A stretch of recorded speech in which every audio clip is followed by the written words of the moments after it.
MS dan TU yang merupakan ayah dan anak harus berurusan dengan polisi. Pasalnya warga Lorong Renang, Kelurahan Sukodadi, Kecamatan Sukarami ini menjadi pengedar narkoba.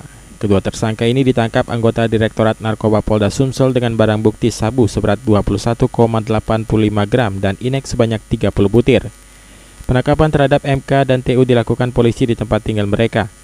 Bisnis narkoba yang dilakukan oleh ayah dan anak ini sudah berlangsung sejak 2 minggu lalu. Tersangka TU yang mengajak ayahnya MS untuk melakukan bisnis narkoba. Menurut keterangan TU, awalnya mereka hanya menggunakan narkoba. Setelah itu mereka pun tergiur dengan upah yang dijanjikan bandar narkoba untuk mengedarkan narkoba di tempat tinggalnya.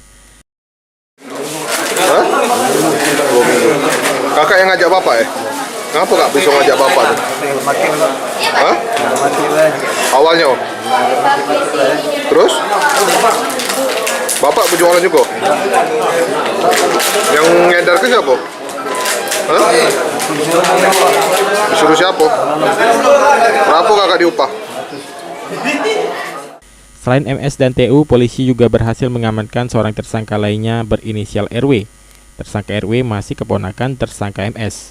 Kasubdit 1 Narkoba Polda Sumsel AKBP Sarir Musa dalam keterangannya menjelaskan, pihaknya masih melakukan pengejaran terhadap seorang bandar yang memasok narkoba terhadap para tersangka. Kita tangkap ini dalam pengembangan, yang pertama itu, terus pengembangannya kepada yang bapak sama anaknya ini.